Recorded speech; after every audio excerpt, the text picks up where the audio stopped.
En la imaginación popular, la Edad Media suele describirse como un período de oscuridad y pobreza. Sin embargo, fue un largo período de 1000 años durante el cual tanto el paisaje europeo como las sociedades rurales se transformaron. Los campesinos, que constituían la mayoría de la población, vivían en un mundo dependiente de la tierra, el clima y el ritmo de las estaciones, y sus estrategias diarias de supervivencia eran sorprendentemente reflexivas e ingeniosas. Los rendimientos agrícolas estaban al límite de la subsistencia, por lo que una pequeña innovación o costumbre podía decidir si una familia pasaría el invierno sin hambre. Según los historiadores y fuentes como crónicas, registros judiciales o estudios arqueológicos, la aldea medieval era una comunidad compleja donde se mezclaban el trabajo duro, la tradición, la fe, la solidaridad y la inventiva. En este vídeo descubrirás 7 trucos geniales que los campesinos de la época utilizaban para sobrevivir todo el año. Desde la reflexiva rotación de cultivos, pasando por ingeniosos sistemas de almacenamiento de alimentos, hasta el aprovechamiento de cada parte de un animal. Nos acercaremos no solo a las prácticas agrícolas, sino también a las costumbres sociales y al marco legal que permitía compartir los recursos. También viajaremos a los bosques y pastizales. Miraremos dentro de las cocinas medievales, en los almacenes llenos de grano y junto a los hornos donde se cocinaban espesas sopas. Mostraremos que el campesinado era un sistema en el que se conectaban la naturaleza, la técnica y la creatividad humana. La parte introductoria nos ayudará a entender por qué surgieron algunas prácticas. Por ejemplo, las incertidumbres causadas por las malas cosechas o el acceso limitado a recursos vitales como la sal o la tierra. En un momento, revelaremos el primero de los 7 hacks medievales, cómo los campesinos utilizaban el sistema de rotación trienal y las nuevas tecnologías para obtener el máximo provecho de la tierra. Una de las innovaciones más fundamentales de la Europa medieval fue la introducción del sistema de rotación trienal. En la Alta Edad Media, la tierra solía dividirse en 2 partes. Una se sembraba, la otra se dejaba en barbecho para que la tierra descansara. Sin embargo, alrededor de los siglos IX al X, comenzó a imponerse el sistema de 3 campos. Los campesinos dividían sus tierras en 3 partes. En otoño, sembraban 1/3 con trigo, cebada o centeno. En primavera, el segundo tercio con avena, cebada y legumbres. El tercer tercio permanecía en barbecho y se utilizaba como pasto para el ganado. Al año siguiente, los cultivos se rotaban de modo que cada campo, durante un ciclo de 3 años, quedaba una vez en barbecho. Una vez producía cultivo de invierno y una vez cultivo de primavera. Este simple principio trajo varias ventajas. Las legumbres, como los guisantes o las habas, podían fijar el nitrógeno y enriquecer así el suelo con nutrientes. Al mismo tiempo, proporcionaban a los campesinos valiosas proteínas vegetales. La avena, a su vez, servía como alimento para los caballos, lo que permitió la sustitución gradual de los lentos y pesados bueyes por caballos más rápidos. La consecuencia fue una mayor superficie cultivada y un menor riesgo de que todos los cultivos fracasaran en el mismo año. Aunque un cultivo se helara o se secara, el otro podía ser mejor. Según la Enciclopedia Británica, este sistema supuso un avance decisivo en las técnicas de producción y pudo casi duplicar los rendimientos. Con el sistema trienal también estuvo estrechamente relacionada otra innovación, el arado pesado y la collera para caballos. La mayoría de los arados antiguos eran ligeros y solo arañaban la superficie del suelo, lo que funcionaba en los suelos ligeros del Mediterráneo. Sin embargo, en el norte de Europa predominaban los suelos arcillosos pesados. Cuando apareció el arado con una reja y vertedera masivas, pudo voltear y mezclar la tierra, reduciendo así las malas hierbas y drenando el campo. Pero necesitaba más fuerza, y la collera para caballos con un collarín acolchado la proporcionaba sin problemas. El arnés más antiguo pasaba por el cuello y limitaba la respiración. El nuevo collarín distribuía la tracción por los hombros del caballo y permitía al animal utilizar toda su fuerza. Gracias a esto, los campesinos podían utilizar caballos más rápidos y resistentes para arar, transportar cargas pesadas y ampliar la superficie cultivada. El arado pesado y la collera reforzaron así la eficacia del sistema de rotación trienal. Los campos con suelo arcilloso, que antes no merecía la pena cultivar, se transformaron en ricos graneros. Los historiadores señalan que esta combinación de técnica y agronomía fue una de las causas del rápido aumento de la población europea y del surgimiento de las ciudades. Los campesinos lograron producir un excedente que se podía vender o intercambiar en los mercados, lo que sentó las bases para el posterior auge económico. En este punto, es bueno señalar que el sistema trienal no se introdujo en toda Europa de una vez, ni de la misma manera en todas partes. En algunas zonas montañosas se siguió utilizando el sistema bienal, en otras se mezclaban ambos. Pero el principio de alternar cultivos, alternar el barbecho y utilizar legumbres y avena, se convirtió en la base de la economía campesina. En la siguiente parte mostraremos cómo otro truco genial, la comunidad funcional y el compartir, permitió mantener este sistema. En un momento, revelaremos que sin la cooperación vecinal, el sistema de rotación trienal ni siquiera podría haber existido. Lo primero que sorprende a un visitante moderno de una aldea medieval es la ausencia de cercas. La mayoría de las áreas rurales europeas funcionaron prácticamente hasta la Edad Moderna bajo el principio de los llamados campos abiertos, open fields. Grandes campos de cientos de acres se dividían en estrechas franjas, selions, que eran propiedad o estaban en uso de explotaciones individuales. Cada campesino tenía sus franjas dispersas por diferentes partes de los campos de la aldea, lo que aseguraba que las fluctuaciones en la cosecha se distribuyeran de manera uniforme. La consecuencia fue que los campesinos debían coordinar todas las actividades, desde el arado hasta la cosecha. Cuando uno comenzaba a arar, debían estar seguros de que los vecinos también habían arado sus franjas, para que los arados no chocaran con el suelo vecino sin trabajar. Esta necesidad de coordinación llevó a la creación de un complejo sistema de reglas, supervisado por el tribunal señorial y los funcionarios del señor. Los campesinos tenían derechos de uso firmemente establecidos, los llamados commons, sobre pastizales comunes, bosques y terrenos baldíos. Según los historiadores, el señor no podía simplemente expulsar a su siervo, pero a cambio, el campesino no podía irse sin permiso. Después de la cosecha, el señor debía permitir el acceso del ganado e incluso de los sin tierra al campo. Los pequeños campesinos podían pastar sus cabras y ovejas en los rastrojos, y el estiércol animal fertilizaba así naturalmente el suelo. Cada explotación contribuía al rebaño común, que durante el día era vigilado por el pastor comunal, Habert, y por la noche los animales regresaban a los corrales. Los bosques y pastizales no eran solo una fuente de hierba, sino que también proporcionaban otras valiosas materias primas.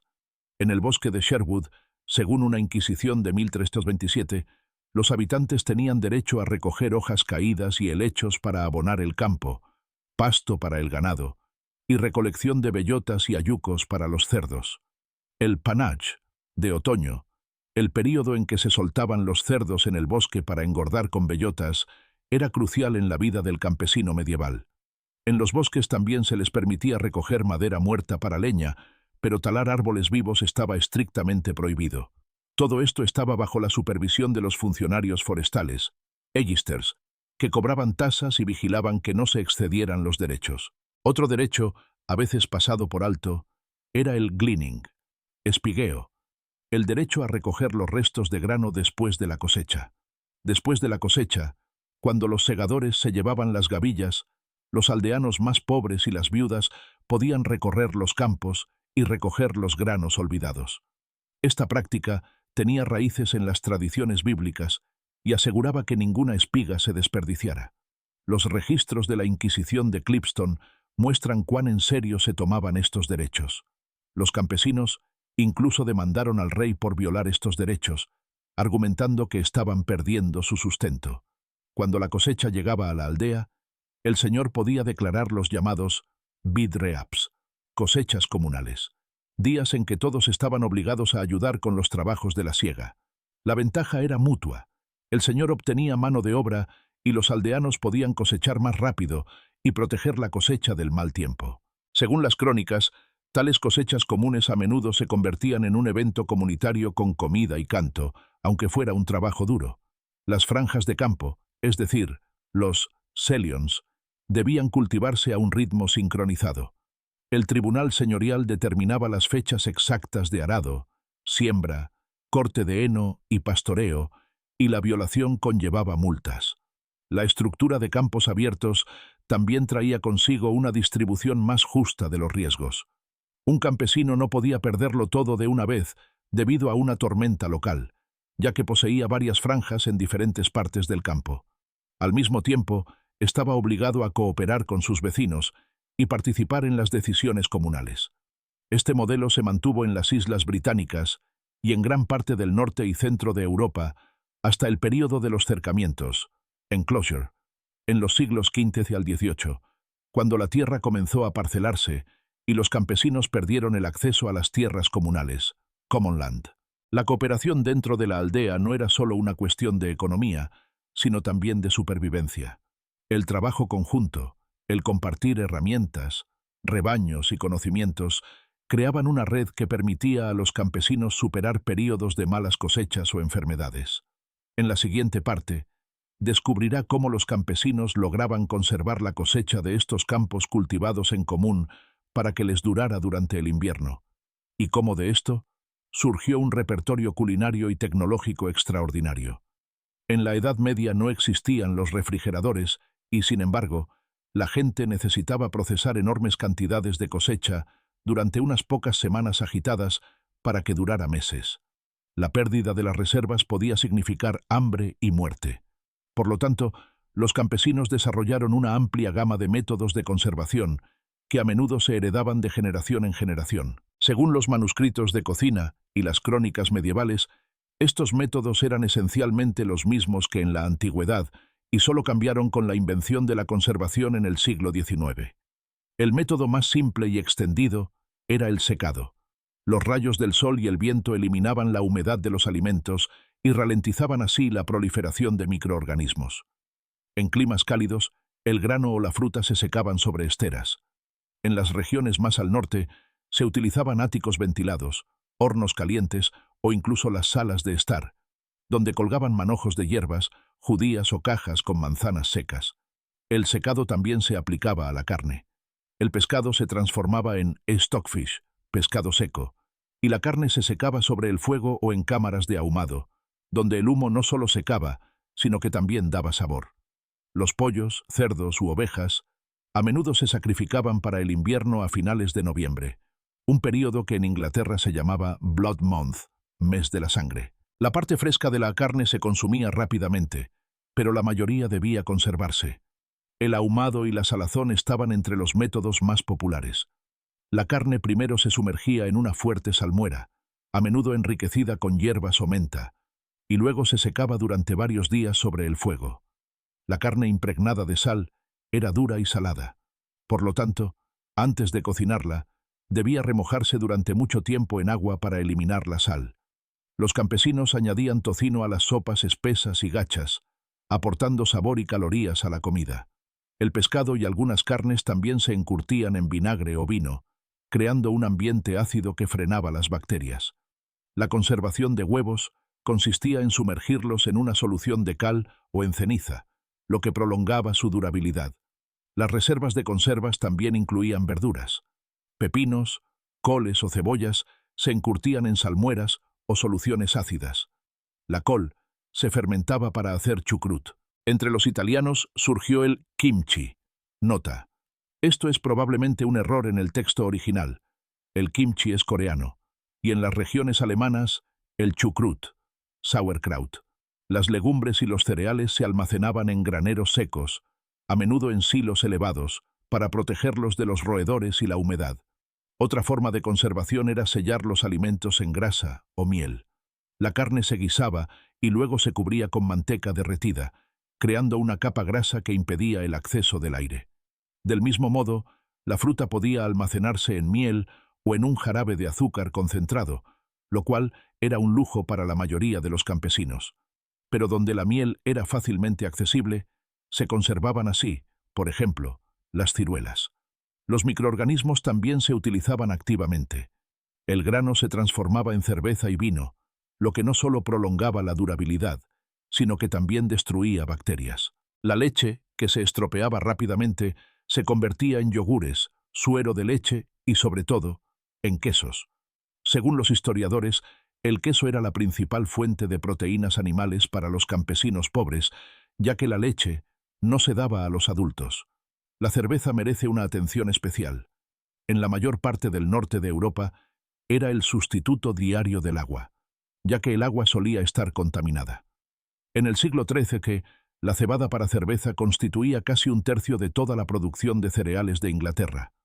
La cerveza se elaboraba en casa o en monasterios, más tarde en pequeñas cervecerías urbanas, y se usaban mezclas de hierbas llamadas gruit, antes de que se extendiera el lúpulo.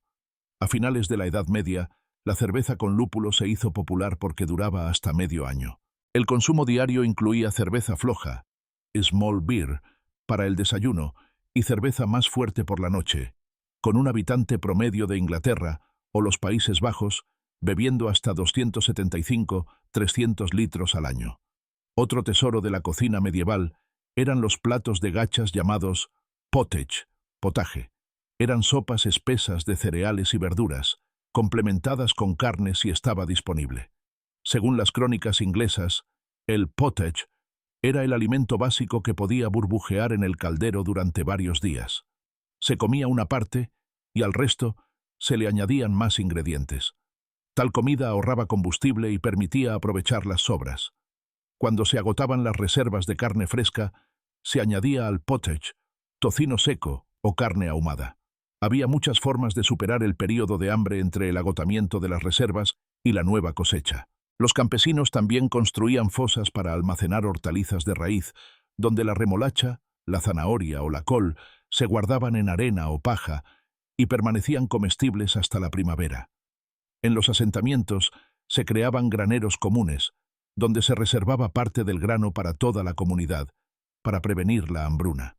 En el próximo episodio, descubrirá cómo los campesinos utilizaban todas las partes de los animales y las plantas, de modo que nada se desperdiciaba. Y este enfoque es hoy de nuevo una inspiración. Los campesinos medievales vivían en un entorno donde cada recurso era valioso. Por eso aprendieron a aprovechar todo lo que tenían a su disposición, desde las extremidades de un animal sacrificado hasta los recortes de lino. Según las crónicas del siglo XIV, por ejemplo, en noviembre, el mes sangriento, se sacrificaban aquellos animales domésticos que consumirían forraje innecesariamente en invierno. El procesamiento magistral de la carne era una cuestión de supervivencia. La carne de res, cerdo y oveja se salaba y ahumaba. Pero, ¿qué pasaba con las vísceras, los huesos y la piel? Los campesinos no dejaban ni un centímetro. La piel del ganado y las ovejas se convertía en cuero resistente para zapatos, bolsas y cinturones, o se procesaba en pergamino, sobre el cual se escribían manuscritos. Los cuernos y huesos servían para hacer peines, botones, flautas o mangos. Con los huesos también se cocinaba un caldo nutritivo, que formaba parte del pottage. Las pezuñas se procesaban para obtener gelatina y cola, con la que se pegaban muebles o arcos. Las vísceras, la sangre y la médula ósea debían comerse rápidamente, y así surgían especialidades como la morcilla o los patés de hígado. La grasa animal era valiosa. Servía no solo para cocinar, sino también como materia prima para hacer velas y jabón. Después de destripar a los cerdos, la manteca se derretía, se filtraba y se vertía en recipientes. Así se obtenía grasa derretida para la cocina. La grasa más espesa con impurezas se transformaba en velas de sebo. Aunque malolientes, para la mayoría de los campesinos representaban la única fuente de luz durante las largas noches de invierno. La cera de abeja era un lujo. Las velas de cera las usaban principalmente los monjes y los ricos. Fuentes de luz renovables también las proporcionaban los tallos secos de junco empapados en sebo, que los campesinos usaban como antorchas. No solo los animales, sino también las plantas proporcionaban más que solo alimentos. Los tallos de lino y cáñamo se secaban, remojaban y golpeaban para liberar las fibras, con las que se hilaban hilos para lino.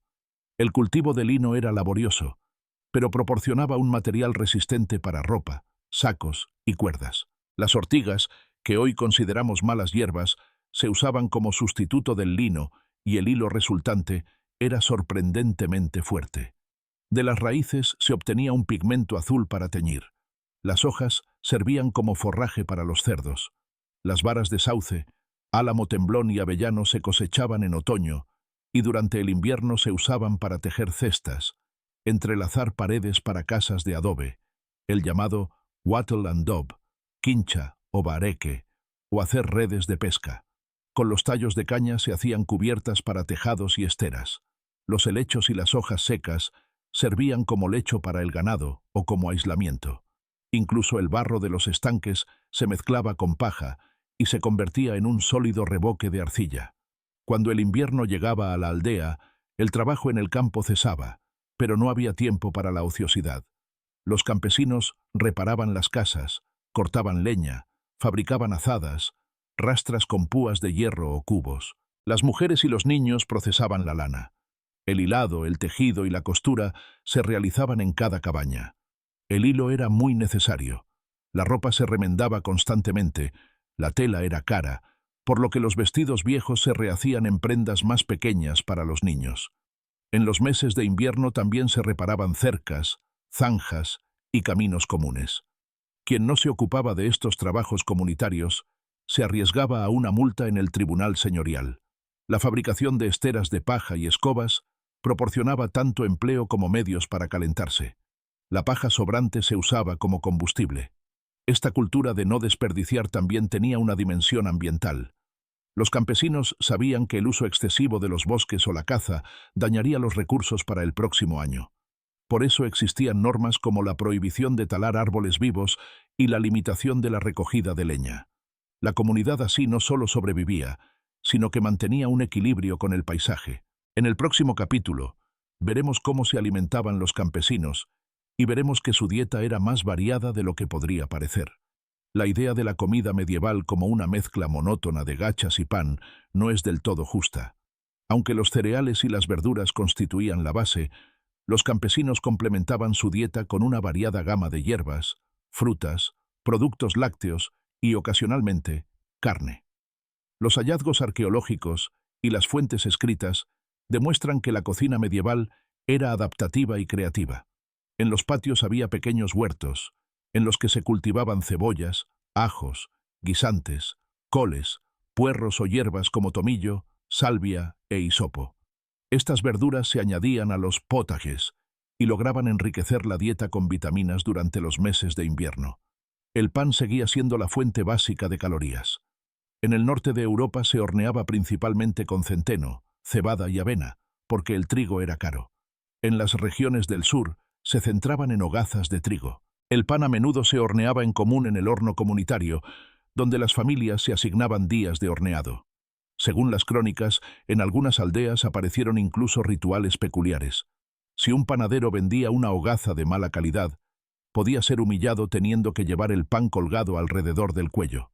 El pottage, potaje, que ya mencionamos, era un plato variable. La base eran legumbres, cereales y verduras. Según la temporada, se añadían champiñones, ortigas tiernas, hierbas silvestres, frutas secas o raíces ralladas. El pottage se cocinaba en un único caldero, que colgaba sobre el hogar y mantenía el calor durante todo el día. Cuando la familia conseguía un trozo de carne, ésta se deshacía en la sopa y todos absorbían los nutrientes del caldo. Si no se conseguía grasa, el pottage se suavizaba con aceite vegetal o semillas de lino. La leche era más bien escasa para los adultos, pero se usaba como suero de leche. El papel principal lo desempeñaban los quesos, desde frescos tipo requesón hasta duros, que se podían almacenar durante un mes o más. La preparación de queso permitía almacenar proteínas para el período invernal y servía también como artículo comercial. En las regiones del norte, como los Países Bajos y el sur de Escandinavia, se desarrolló la exportación de mantequilla. El suero de leche, que sobraba después de batir la mantequilla, se usaba para hornear o se bebía como bebida refrescante. Los campesinos también obtenían alimentos de la naturaleza. Los bosques de otoño estaban llenos de nueces, avellanas, nueces comunes, castañas y pequeños frutos como escaramujos, peras, manzanas y serbas. Estos se secaban o se guardaban en crechts, cajas de madera con paja. Hierbas como el llantén, el diente de león o la consuelda se recolectaban no solo como condimentos, sino también como medicinas. Los campesinos no criaban ganado a gran escala, pero sí tenían gallinas, patos u ocas. Los huevos eran valiosos. En tiempos de ayuno, se cubrían de ceniza para conservarlos más tiempo. En la Inglaterra del siglo XIII, los conejos se criaban en madrigueras cercadas y tanto su carne como su piel eran buscadas.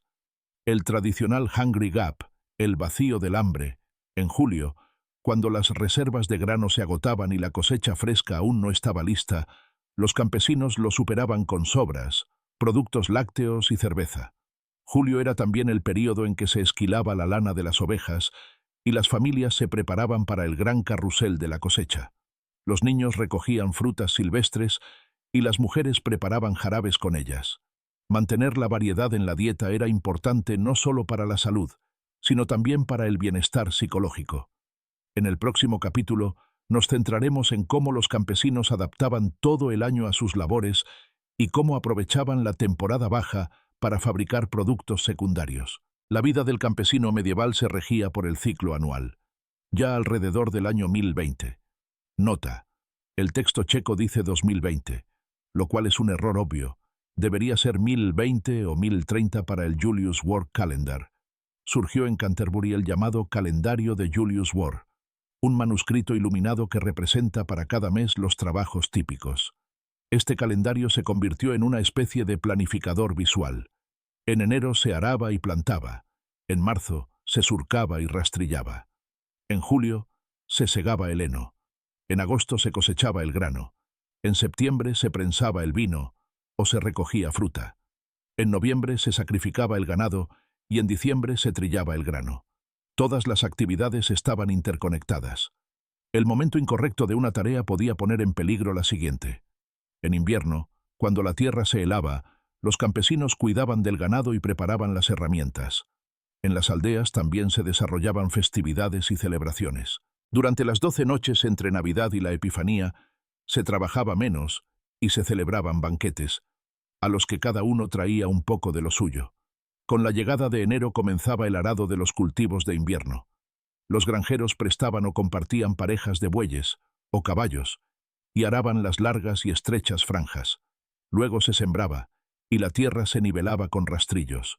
Los campesinos sembraban a mano, mediante broadcasting, al voleo, arrojando el grano por la franja y, en el camino de regreso, la capa se cubría con otra siembra. En primavera también reparaban cercas y zanjas de drenaje para que el agua no arrastrara las semillas. Los meses de verano traían un trabajo interminable. Primero se segaba el heno en los prados, para tener forraje para el invierno. El heno se secaba en caballetes, se volteaba y se apilaba en almiares. Luego comenzaba la siega. Las espigas se cortaban con hoces, las gavillas se ataban en haces y se cargaban en carros. En el norte de Europa, para la cosecha se convocaba una fuerza de ayuda, Vendreab. Los vecinos se ayudaban mutuamente para llevar la cosecha al granero lo más rápido posible. Después de la cosecha, seguía la trilla con mayales y el aventado del grano para separar la paja. El otoño era tiempo de recoger fruta, nueces y hortalizas de raíz. También se trabajaba el barbecho, cuando los arados volteaban la tierra en el tercio que descansaba, para enterrar las malas hierbas y preparar la tierra para los cultivos de primavera. Al mismo tiempo, se limpiaban canales, se reparaban presas y se podaban árboles. Noviembre traía entonces la matanza y la preparación para el invierno. Se trataban los techos de caña y paja.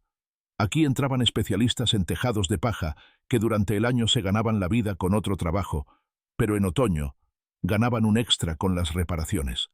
Los meses de invierno, aunque pueda parecer que los campesinos descansaban, estaban llenos de diversas artesanías. El hilado y tejido de lana empleaba a mujeres y niñas. Se hilaban hilos, se tejían telas, se cosían prendas y se remendaban las viejas. Los hombres fabricaban herramientas de madera y metal, reparaban carros y pastoreaban el ganado en los claros del bosque. La cestería era popular. Las varas recogidas en otoño se tejían en invierno para hacer diversos recipientes. También se fabricaban cuerdas de lino o cáñamo. La arcilla se mezclaba con paja para nuevas paredes y suelos. Los campesinos también obtenían ingresos extra en invierno vendiendo sus artesanías. Por ejemplo, telas de lana, hilos o productos de mimbre se intercambiaban en los mercados locales por sal, hierro o cerámica. La ropa se heredaba y reparaba. Un abrigo servía durante varios años y cuando estaba desgastado se convertía en un abrigo para un niño. En invierno también se resolvían asuntos judiciales del tribunal señorial y se negociaban los derechos para el año siguiente. El ritmo anual era, por tanto, reflexivo y equilibrado. Ninguna parte del año estaba completamente libre. Sin embargo, la sociedad medieval también conocía el entretenimiento. Fiestas, peregrinaciones, juegos sacrificiales o banquetes de cosecha conectaban el trabajo duro con el descanso. En el último capítulo, antes de la conclusión, nos centraremos en cómo los campesinos buscaban apoyo en redes más amplias, en la fe, en los mercados o a través de instituciones legales, y cómo esto les ayudaba a superar las incertidumbres. Ni el año mejor planificado podía prevenir todos los desastres. Una sola tormenta, un año seco o una plaga podían destruir la cosecha o todo el ganado. Por eso los campesinos desarrollaban amplias redes de apoyo que iban desde asociaciones vecinales locales hasta la caridad de la iglesia. En la comunidad se mantenía con honor el principio de que la comunidad debía cuidar de los huérfanos, las viudas y los pobres. El derecho de gleaning, espigueo, era solo una manifestación de este principio. Otra forma de solidaridad era el almacenamiento común de grano en los graneros monásticos o las donaciones en caso de desgracia. Los monasterios a menudo administraban fondos de grano, de los cuales los campesinos podían disponer en tiempos de necesidad y, a cambio, pagaban diezmos y trabajos ocasionales. La Iglesia también influía en los hábitos alimentarios. El ayuno excluía la carne y los productos animales, excepto el pescado, lo que en cierta medida ahorraba reservas y fomentaba el consumo de pescado. Los monjes eran, al mismo tiempo, maestros en el arte de la cervecería. En la Alta Edad Media, la cerveza se elaboraba principalmente en monasterios, como indican los estudios históricos. Los monasterios tenían el equipo y la experiencia necesarios y producían cerveza monástica fuerte, que también se vendía en las ciudades. Además de cerveza, producían hidromiel y vino y proporcionaban alojamiento y comida a visitantes y peregrinos. Los mercados y ferias eran otro pilar de la economía campesina. El excedente, como queso, mantequilla, lana, lino o cerámica, se llevaba al mercado más cercano y se intercambiaba por cosas que faltaban en la aldea, por ejemplo, clavos de hierro, sal o especias. En la época en que la economía de campo abierto se transformaba en una economía monetaria, también aparecía la especialización artesanal. Algunos campesinos comenzaron a dedicarse, por ejemplo, a la herrería, el tejido o la fabricación de herramientas a tiempo completo, y gradualmente se convertían en burgueses. Desde el punto de vista legal, la protección de los pequeños campesinos era importante, como muestra el caso de los habitantes de Clipston, que recurrieron al rey cuando se les prohibió el acceso al Parque Real. Existía un espacio para la defensa legal. Muchos derechos de uso de bosques y pastizales estaban consagrados en la Carta del Bosque de 1217, que complementaba la Carta Magna y garantizaba que la gente común pudiera usar los bosques reales para pastoreo, recolección y caza menor. Esta seguridad jurídica, aunque a menudo violada, era crucial para la supervivencia de las comunidades rurales. Los campesinos también dependían de los aspectos espirituales de su fe. Celebraciones de festividades, peregrinaciones, oraciones por una buena cosecha y ceremonias en honor a los patrones de la agricultura eran parte integral de la vida. Los sueños y las supersticiones influían en cuándo sembrar y cuándo cosechar. Los calendarios astrológicos aconsejaban cuándo esquilar ovejas o elaborar cerveza. Esta fe fortalecía la identidad colectiva y proporcionaba apoyo psicológico en tiempos inciertos. Cabe destacar que la solidaridad también se manifestaba a nivel familiar. Las relaciones familiares eran una unidad económica. Los cónyuges trabajaban juntos en el campo. Los niños desde una edad temprana ayudaban con el pastoreo o la recolección, y la generación mayor transmitía la experiencia. Las mujeres se encargaban del hogar, cuidaban de los animales pequeños, preparaban la comida, hilaban lana y, a menudo, también estaban a cargo de la economía doméstica. A pesar de la dureza de la vida, existía la alegría de los niños, el canto, el baile y la diversión.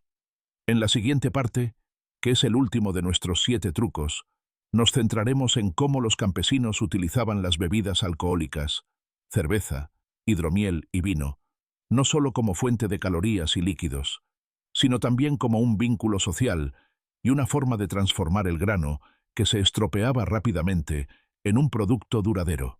A primera vista, podría parecer que la cerveza y otras bebidas alcohólicas pertenecen más al ámbito del entretenimiento que al de la supervivencia. Sin embargo, en la Edad Media, la cerveza, el hidromiel o el vino flojo cumplían un papel importante como pan líquido. El agua de los pozos podía estar contaminada y causar enfermedades, mientras que las bebidas fermentadas eran más seguras, contenían calorías y ayudaban a conservar el grano.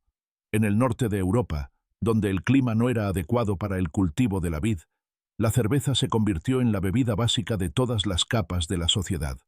La producción casera de cerveza era una actividad común, a menudo realizada por mujeres. Cada casa tenía cubas y ollas para cocer la malta. La malta se preparaba a partir del grano, que se remojaba, se dejaba germinar y luego se secaba. Este proceso descomponía los almidones en azúcares necesarios para la fermentación. La malta luego se hervía con agua y una mezcla de hierbas llamada gruit, una mezcla de hierbas como artemisa, melisa, enebro, que daba sabor y conservaba la bebida. Solo durante los siglos XIII al XIV se extendió el lúpulo, que tenía mejores capacidades de conservación y dio origen al tipo moderno de cerveza. La cerveza se dividía en strong, fuerte, y small, floja. La cerveza fuerte estaba destinada a ocasiones festivas y contenía más alcohol. La cerveza floja tenía un bajo contenido de alcohol y se bebía a diario. Incluso los niños recibían cerveza floja para el desayuno. Además de la cebada, para la producción de cerveza se utilizaban otros cereales como el trigo o la avena. La cerveza de avena era popular en zonas con mayor cantidad de avena, ya que la avena servía tanto para los caballos como para hacer cerveza. El hidromiel era otra bebida que los campesinos amaban, si tenían acceso a la miel. Mezclando miel, agua y especias, se creaba una bebida dulce que podía tener diferente contenido de alcohol. Dado que las colmenas eran valiosas, el hidromiel era más lujoso que la cerveza y a menudo se bebía en ocasiones especiales. El hidromiel caliente también se usaba como remedio contra el resfriado o los dolores de estómago. La viticultura se desarrollaba principalmente en monasterios y zonas cálidas, pero incluso los campesinos del norte a veces cultivaban vides en laderas soleadas. El vino era caro y por eso se ahorraba. La mayoría de los campesinos se contentaba con una bebida mezclada de leche caliente y cerveza, llamada posset ale, o con hidromiel con malta. Este cóctel era nutritivo y calmaba rápidamente el hambre. Aunque los médicos y dietistas de la Edad Media calificaban la cerveza como una bebida perjudicial para la cabeza y los dientes, los campesinos se guiaban más por su propia experiencia. Gracias a la fermentación, los campesinos podían almacenar enormes cantidades de grano en forma líquida. La cerveza servía como pan líquido, y si estaba bien elaborada y aromatizada, podía durar varios meses. Algunas comunidades tenían cervecerías comunes, y la producción de cerveza se convirtió en una parte importante de la economía. Los restos de la malta después de la cocción se usaban como alimento para los cerdos o como ingrediente en el pan. Nada se desperdiciaba. La fermentación no se limitaba solo a las bebidas. El chucrut, sauerkraut, el pescado fermentado en los países nórdicos o los productos lácteos fermentados proporcionaban vitaminas y probióticos. Estos alimentos vivos ayudaban a mantener la salud durante el invierno de escasez. Hoy en día volvemos a la fermentación. La percibimos como una forma saludable de conservación. Pero los campesinos medievales lo hacían por necesidad. Con esto, hemos recorrido los 7 trucos geniales que permitieron a los campesinos medievales sobrevivir al año. En el capítulo final, veremos cómo podemos trasladar sus experiencias al presente y qué podemos aprender de ellas para nuestras propias vidas. La historia de los campesinos medievales no es solo una historia de supervivencia. Es una narración sobre la resiliencia, la adaptación y la sabiduría que surgió de milenios de interacción con el paisaje.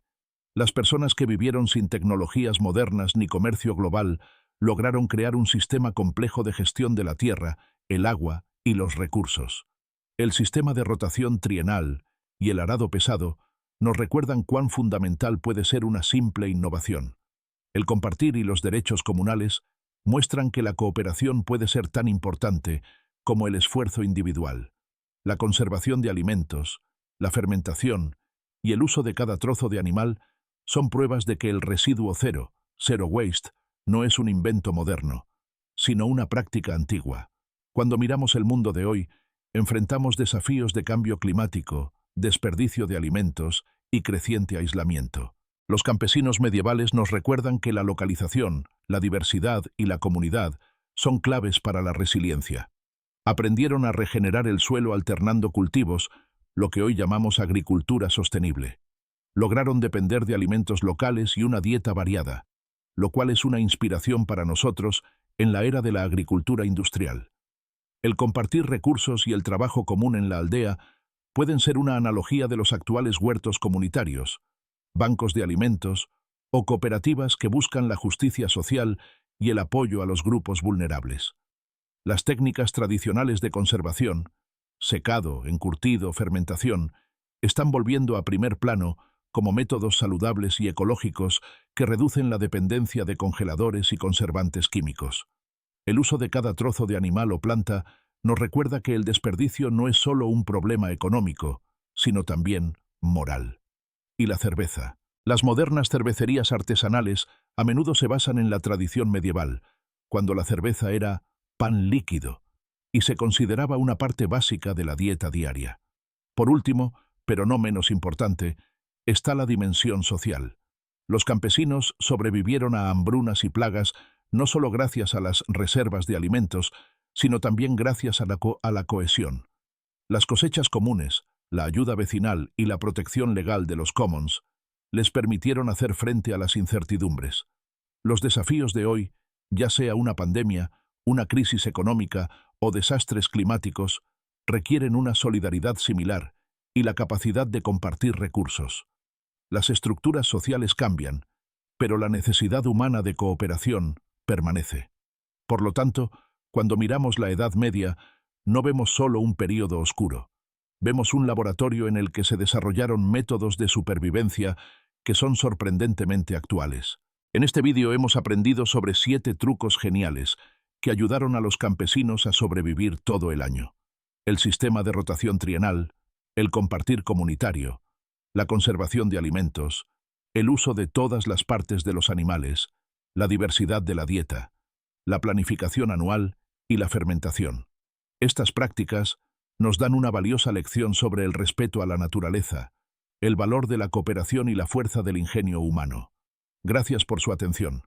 Si le ha interesado esta excursión histórica, me alegrará que apoye el vídeo con un me gusta y lo comparta, para que historias similares lleguen a más personas. Y quién sabe, tal vez le inspire a probar usted mismo alguna de las técnicas antiguas y al mismo tiempo conectarse mejor con el ciclo de la naturaleza.